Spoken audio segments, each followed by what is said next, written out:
were thinking about doing this podcast on weight loss, the title that we made it was Simplifying Weight Loss. And since going through all of this, I'm like, maybe we should reframe the title of this as we've been chatting, because really weight loss can be more complex for the patient. But something that we want you guys to keep in mind as the listeners are that we do treat this all the time. Welcome to the Advanced Women's Health Podcast, where we empower women with the latest insights and advice on holistic health. From cutting-edge medical research to practical wellness tips, our mission is to help you thrive at every stage of life. Join us as we explore topics ranging from hormonal balance and reproductive health to nutrition and mental well-being. Whether you're seeking solutions for a specific health concern or simply want to enhance your overall wellness, you're in the right place. Let's embark on this journey to better health together. This is the Advanced Women's Health Podcast.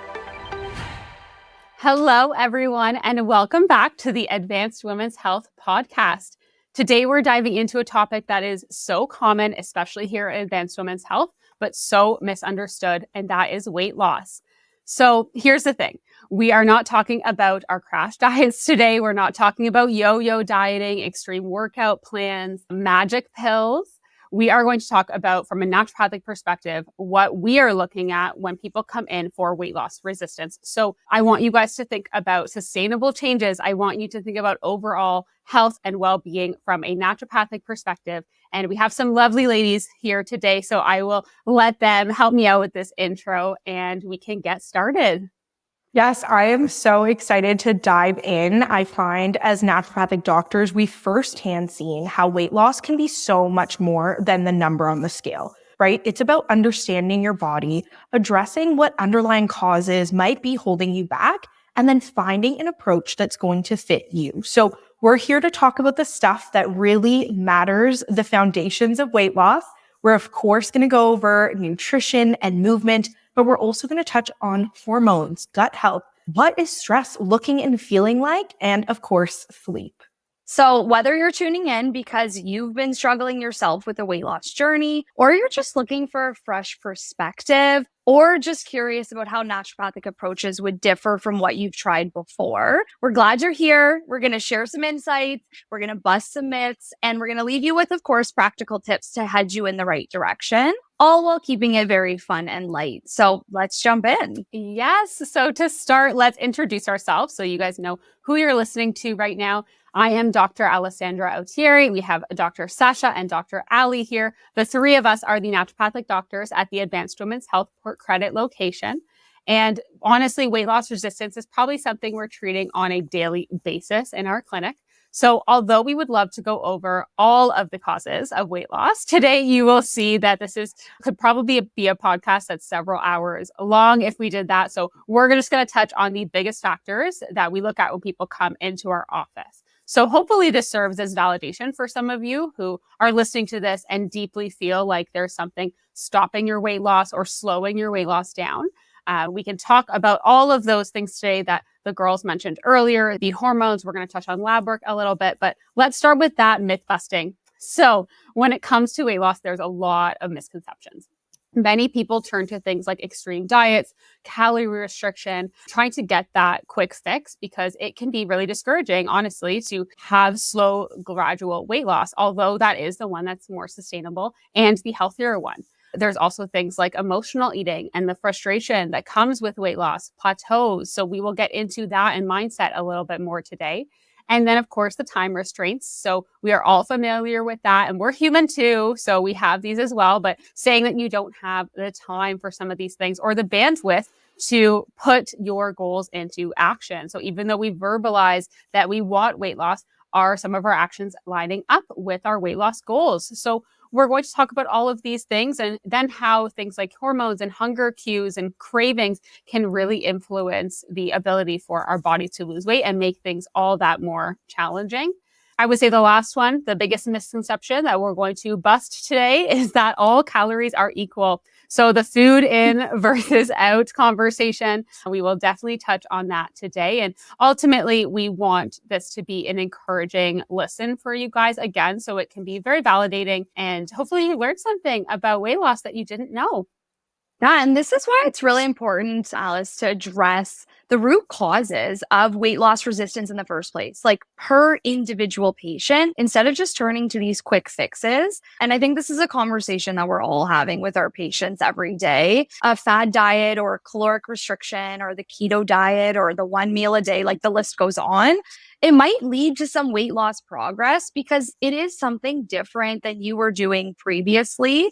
But what we have seen is that those quick solutions don't address the underlying imbalances, and we never really fix the root cause in the first place. So what ends up happening, and this is when we start to see patients come into our office usually, is you get the weight loss plateau, the rebound weight gain. You start to see these habits and these cycles of unsustainable yo-yo dieting, and people just aren't happy. It's not sustainable. So what sustainable progress looks like is nourishing your body properly and then addressing the underlying physiology, blood sugar regulation, hormonal imbalance, inflammation, the gut microbiome, the nervous system, and we create this state of homeostasis and this truly healthy internal atmosphere. No, I think that's such an important point, Ali, because one of the most important things that I emphasize with patients when it comes to weight loss or really any health journey is that it is not a one-size-fits-all solution, right? Mm-hmm. Everyone is so unique, and what works for one person might not work for someone else. And so I find with a lot of these popular diets or even weight loss programs, they can fail because they're built on blanket recommendations, right? And they're not necessarily considering your specific physiology. And this is where I say, here's the truth. It's not you that's failing, it's the approach. So Aless, why don't you take us into one of those first foundations and let's talk a little bit about hormones. Yes. Yeah, so I'm going to start us off and I'm going to talk about insulin. I know that Dr. Sarah did have a podcast that was released prior that talked about insulin and insulin resistance, but honestly, we just could not skip past this one. Insulin is something that we talk about with all of our weight loss patients. So in some way, shape, or form, it's going to come up, and we'll kind of talk about what insulin is to start us off, and then we can go into some of the other hormones. So insulin is a hormone that's made by our pancreas in response to food. This can be thinking about food and or as soon as food enters our mouth. The point of insulin is to do storage for the body. So it is our storage hormone, and it helps us control our blood sugar levels through that process. It takes blood sugar from the blood and it stores it into different areas like our liver, like our fat cells, and like our muscles. And the point of this stored sugar is to be used for later. So when we're having fasting times, when we're going between meals and our body's not actively eating and getting a source of sugar in that way. But when it comes to weight loss struggles, something that we commonly see is insulin resistance. So this resistance happens when our cells stop responding properly to our insulin, and this results in our blood sugar levels increasing. And then the increase in blood sugar levels do kind of create this loop of dysfunction where we have the pancreas making more and more insulin. So the issue here is that, like I said, insulin is our storage hormone. When we have more and more of that insulin being produced, it's signaling to the body that we need to continue storing everything. It's blocking the breakdown of our fat for energy. And the other piece to this is that even though our blood sugar levels stay high during this process, the sugar can't enter our cells efficiently. So our cells are actually still feeling starved as if they haven't eaten anything. And this tells the brain, hey, we need something to eat. And usually that results in our sugar cravings, those high calorie foods. Then thus that leads us into more and more of that dysfunctional cycle that feels really impossible to break. Yeah, I find talking about insulin is something that I'm constantly doing. I'm drawing on so many different analogies. And while insulin does play such a crucial role, it's not the only hormone that is influencing weight loss. So I'm going to talk a little bit about the thyroid, which is another key player in metabolism and energy regulation, right? I want you to take a moment to imagine your thyroid gland like a thermostat in your house. So just like that thermostat is going to regulate temperature in your home, the thyroid is going to do the same thing, but it's regulating that metabolic temperature of your body. And it ensures that every cell is going to produce energy to power really everything you do, right? From breathing to digesting foods to exercising. Now, what the thyroid does is it produces two main hormones. So that's T3 and T4.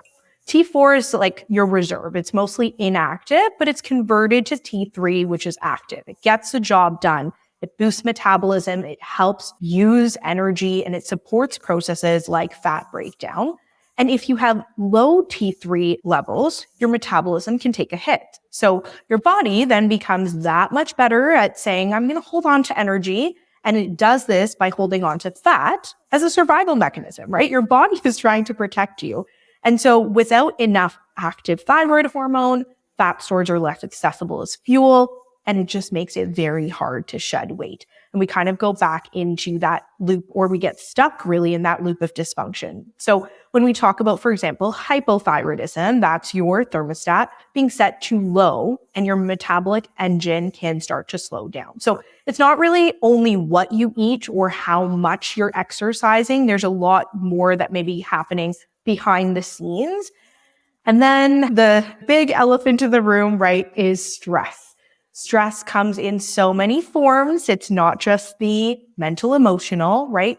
But stress and chronic stress levels, cortisol is another major factor in weight struggles. It's a natural part of life, but it does signal to your body that you may be in a state of high alert. And so what your adrenal glands, or those little glands on top of the kidneys, are going to do is it's going to release cortisol, and that's going to tell you that it's time to fight or you got to run. And so that's helpful, right? If we are seeing a bear, if we spilled our coffee, if we're in a traffic jam, if we have a deadline, we were in fight or flight. That's great. We're able to get things done. But when your body is not able to turn that signal off and we are constantly in a state of emergency, cortisol is going to start to increase your blood sugar to start to try and get some quick energy. And so if you're sitting at your desk, if you're lying in bed instead of actually running from danger, that extra sugar is going to get stored as fat. Usually we see that around the abdomen, and the impact doesn't really stop there. It also affects other hormones. So Ali, I'll let you geek out on this one. Yeah. And I think just related to cortisol, like the stress component is a part of the weight loss journey that a lot of patients really overlook, and they never put two and two together, but it is something that we're supporting day in and day out.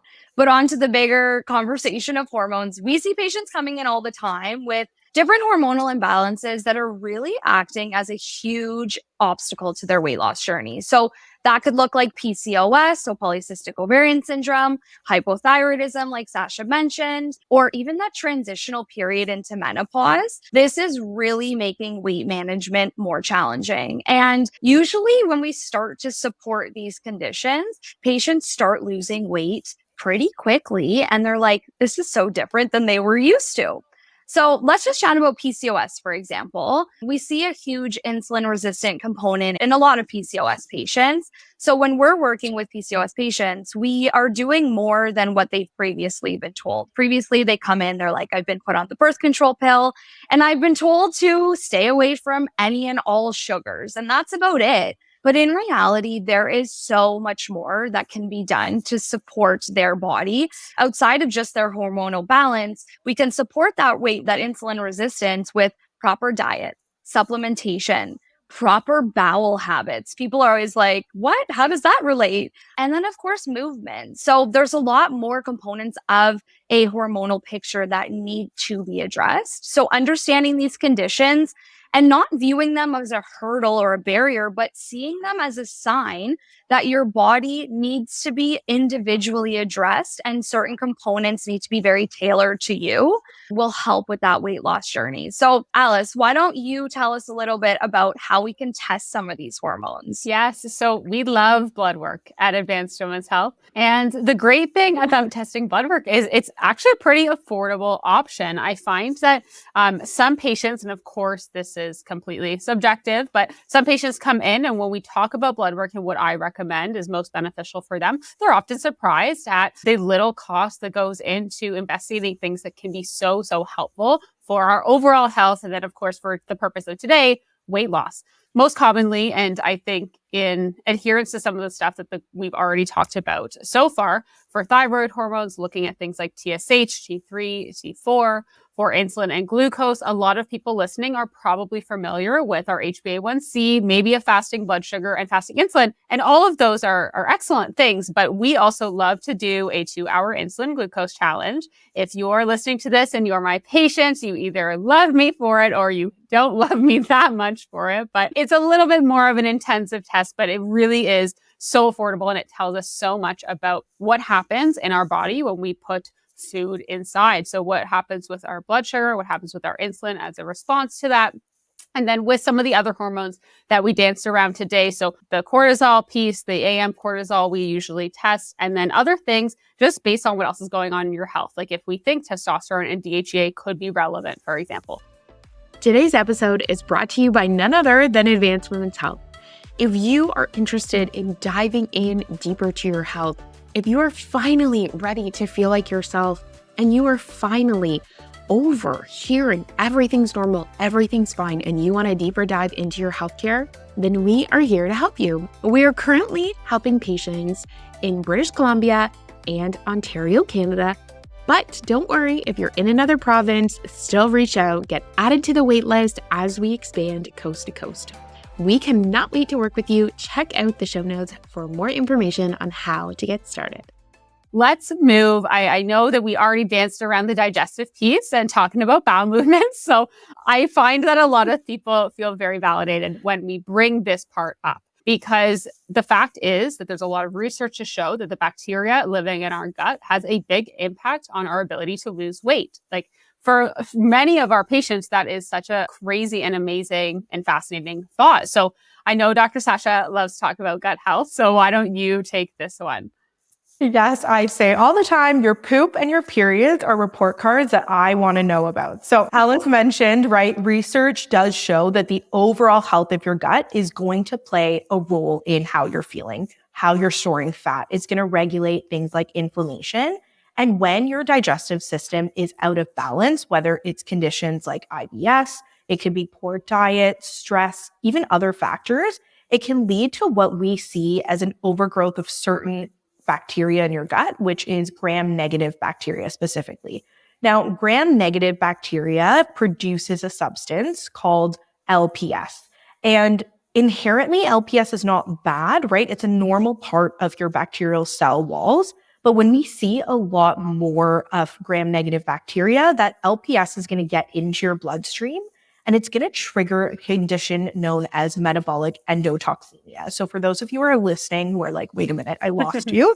I'm going to take it back, not use all these fancy terms and say that it's a fancy term, but honestly, the effects are real, right? We're going to see a lot more inflammation throughout the body. There's going to be a promotion of insulin resistance. So again, this process that's making it harder for your cells to use sugar for energy. It encourages fat storage, particularly around the belly, and it makes it all the more challenging for your body to burn fat effectively. So again, even if you're eating well or exercising regularly, we believe you, there's more things that are happening. So if you're experiencing weight loss resistance, right, it's worth asking, how is your gut health? Is there any underlying digestive issues that need attention? Like some people will come in and they'll say to me, I'm bloated all the time, but that doesn't really matter.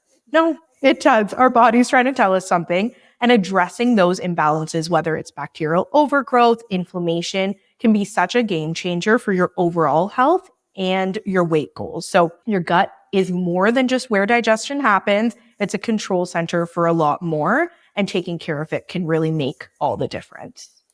Yeah, the digestive piece is very, very underrated, I think, when it comes to weight loss.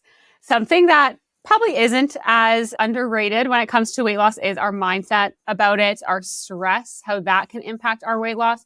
And this is something that we treat in all of our patients at Advanced Women's Health. I know the three of us love talking about mental health. We love talking about mindset. It's something that we are often jamming about in the clinic. So this just truly extends when we're talking about weight loss in our patients. Sometimes my patients, when I start talking about nervous system, they're like, wait a second, I was here for weight loss. Why are we talking about my mental health and my stress at work? But then we start getting into what their eating patterns are and their emotional eating when it comes to their stress and their nervous system. So this could look like binge eating at times of stress. This could look like skipping a lot of meals and forgetting to eat when stressed. Now, I can't personally relate to that one, but it's not conducive when it comes to weight loss. And this really links in that myth of calories in versus calories out. I have a lot of patients who are highly, highly stressed. They end up not fueling their body appropriately and not eating. And they're like, I can't lose weight, but I'm barely eating anything.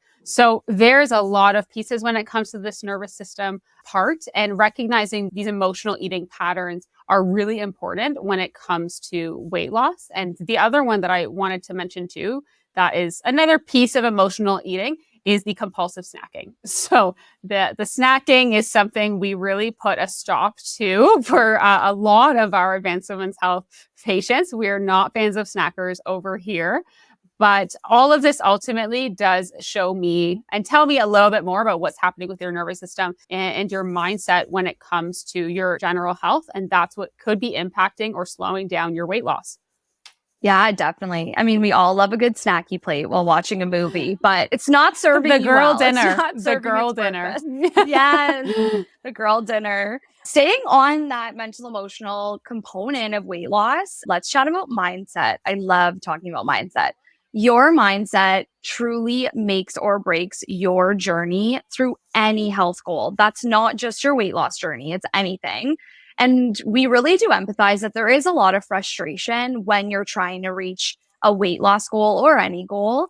But the patients that stay positive throughout the journey really do see success, and they see it a lot faster than patients that are kind of overwhelmed in the negativity aspect of the weight loss journey, because it is a hard journey. So when you're motivated and when you're positive, you follow your plan a lot more consistently. You are making sure you're taking those supplements. You are hitting those protein goals.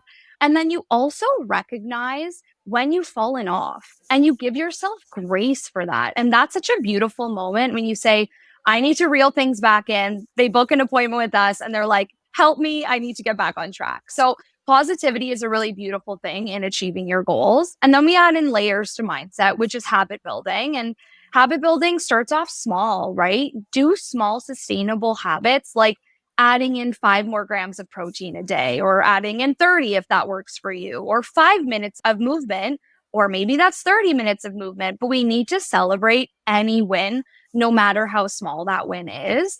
And I think in this weight loss journey, we really need to focus on switching restriction to empowerment, just to give us a more positive spin on the journey in general. And just staying on the topic of habit forming, I think people really hate to talk about sleep, but sleep is important. And I know that sleep is not time spent doing something productive for all my high functioning anxiety friends out there, but sleep is so important and it's critical for your metabolic health. It's the time of the day when your body restores itself. So it's repairing from damage. It's rebalancing your blood sugar. It's replenishing used up energy stores. We need sleep. I can't stress this enough. We don't need to just lay in bed. We need good quality sleep, not just light sleep where you're like, what's my baby doing overnight? Or maybe I should get up and wash the dishes. No, we need good quality sleep. Yeah. So going back to Dr. Sasha's conversation about cortisol, you're going to increase your cortisol levels, and then it's going to lead to that sugar storing as fat. It increases appetite and cravings, and usually cravings for things that are not the healthiest choices. So it does stay on this loop of dysfunction. And we can see now how all these pillars of health are really compiling and leading to your inability to lose weight. So we definitely want to make sure that we're getting a good amount of sleep. Yes, I love all the connections, bringing it back together to the beginning. And really hence why a holistic approach is needed for health in general, but especially for the weight loss. And I hope by now everyone that's listening is really understanding that. We've covered a lot of the internal factors so far today that can contribute to weight loss or stop weight loss. But of course, we can't have this conversation without talking about nutrition. Oh, yes. This is the biggest one that comes into the clinic, right? It's like, okay, well, I feel like I'm eating all the right things.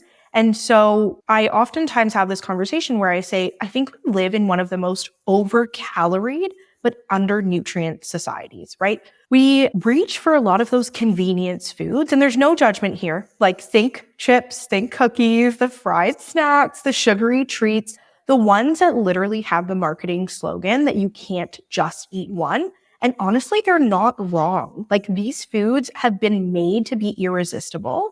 They are packed with unhealthy fats, there's refined carbohydrates, and there's artificial additives that make them so good. So they're calorie rich, they're giving you that like quick boost of energy, but in terms of nutrients, they're pretty empty. And so it leaves your body feeling overfed and undernourished.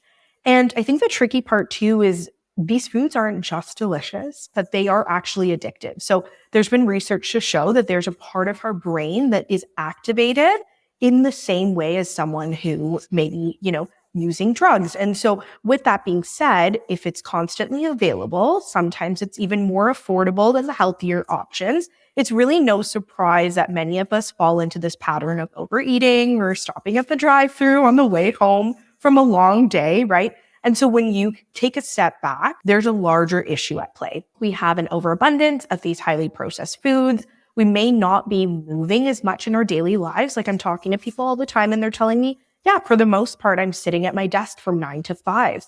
If you're listening to this and probably don't want to go outside because it's so cold out too, right? So now we're saying, okay, we're not necessarily getting those essential nutrients in our diet. We're not necessarily moving as much. And so it makes that weight loss piece even harder, and it can push your body into a state of insulin resistance, which Dr. Alessandra was speaking about at the start. So Ali is someone who knows the power of movement firsthand. I'd love for you to really walk us through maybe even like simple changes in day to day and how that can make a huge difference.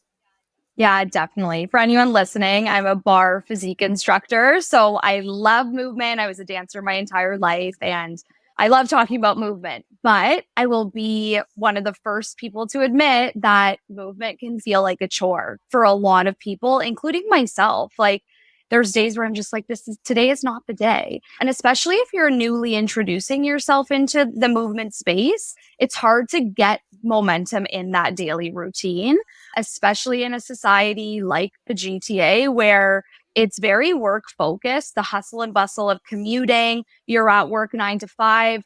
It does not sound fun to go to the gym at 5 a.m. or to go to the gym right after work and get home at 8 p.m. So it's really challenging to find ways to move your body. So when talking about movement with patients, the first thing I'm doing is I'm never using the word exercise a lot of the time. I ask patients how they move their bodies. The reason I do this is because the word exercise really scares people.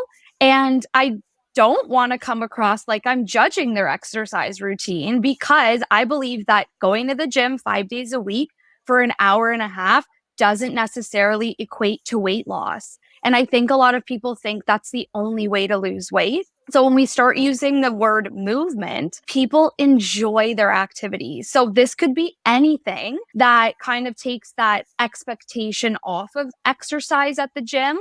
So 10,000 steps a day, or I give my patients some silly ones, I'm not going to lie. Having a mini dance party in between your online work meetings, or getting a walking pad. So if you're working at a desk, you can have a stand-up desk with a walking pad. In the summer, that's going for hikes, or maybe getting like a guided yoga and Pilates for subscription, or using YouTube. Like YouTube is a free resource. So there are enjoyable ways to move your body so that you're not, as Sasha said, sitting at a desk for 8 hours to then drive home or commute home to then sit on your couch and go to bed, right? We do live in a very stationary time of life. So yeah, I think movement has a very big importance in a weight loss journey, but it usually is the part of the plan that I think gets overlooked the most because it's the hardest one to really comply to. And that's why we take it one step at a time with patients. When you're ready, let's add the movement component in, but these are all the benefits that it's going to have. And I always say, like, more than slow paced movement, we need to really increase the heart rate because we're doing a lot of good by getting blood flowing. Aside from weight management and burning calories, you're going to enhance oxygen delivery to tissues. Your metabolic rate goes up. You're going to boost your immune system. You're going to have a better sleep. You're going to reduce your stress. So movement benefits more than just the weight loss component. And I get asked this question a lot. I'm sure you guys get asked this question a lot too. Why aren't we talking about high intensity workouts like an F45 or like an Orange Theory? And I mean, I think everyone has their own opinion on this topic, but in an already very stressed body, high intensity workouts can actually increase the stressors and demand on that person. So this is a very individual thing, but it can perpetuate the cycle of the weight loss resistance by increasing that cortisol and like fight or flight mechanism in the body, which actually will then lead to weight loss retention. So we're having individual conversations about movement and seeing what works best for your body specifically. That could be walking. That could be a HIIT workout. It's going to depend on the patient for sure. Yeah, Ali, as you were chatting and talking about how you phrase it as like movement versus exercise, I do the same thing. And I think, Sasha, you do the same thing as well, because when people hear exercise, they're like, I have to commit to doing an hour of something a day. Yeah. And it doesn't have to be like that. Like a lot of the time, especially if we're dealing with like busy moms, for example, we might not have the capacity to go to a workout class or do a workout for an hour. And then we have to shower after and do all the things. It's about finding small pockets of time that we can fit this throughout our day. So we're not staying standing for the whole day. And then we're also not sitting for the whole day. Like we want to have that fluctuation in movement. So yeah. Okay. Yeah. Well, my goodness, we have gone through a lot today. In closing, so weight loss resistance is really complex. Honestly, it's a lot of the factors that we talked about today. We did cover the main ones, of course. So the hormones, the gut health, the stress, mindset, nutrition, movement, and then having things like the insulin resistance or thyroid dysfunction, high cortisol, all of those things will promote fat storage. They can disrupt our metabolism. They amplify cravings. They stop our progress. And then, of course, like we said, with the nutrition, more processed foods and inactivity can complicate the picture even more. So as we've been going through the podcast, I know when we first were thinking about doing this podcast on weight loss, the title that we made it was Simplifying Weight Loss. And since going through all of this, I'm like, maybe we should reframe the title of this as we've been chatting, because really weight loss can be more complex for the patient. But something that we want you guys to keep in mind as the listeners are that we do treat this all the time. And for us, it's the same foundations. It's looking at you as an individual and how can we get you to your goals in a healthy and safe way. So I always note to my patients, a lot of them are coming in with very physical appearance based goals, and we're human. That's totally fine. We can roll with that. But as your doctor, I want you to acknowledge that I am not basing my recommendations on a physical appearance based goal. For me, I want you to have more energy, have better bowel movements and digestion, just feel better and be able to show up better in your life overall. And if I can focus on that, it usually overlaps with some of your more physical goals as well. So I think that's a really important piece also to leave here as a takeaway. Yeah, and I think it's also about being patient with yourself and trusting that slow, steady progress is still key to success, right? The wonderful Dr. Mary Ellen once said, there's a life and a lifestyle for a reason. And that really resonated with me. Like what you do today, we want you to be able to do a year from now. So it's not necessarily about how quickly you lose the weight, but how you can maintain those healthy habits for life. And so instead of aiming for perfection or chasing those quick fixes, let's shift our focus. Let's talk about sustainable small changes, right? If the wheels fall off, let's focus on that. And then we will do that all while promoting overall well-being and keeping our eyes, of course, on your goals and that bigger picture.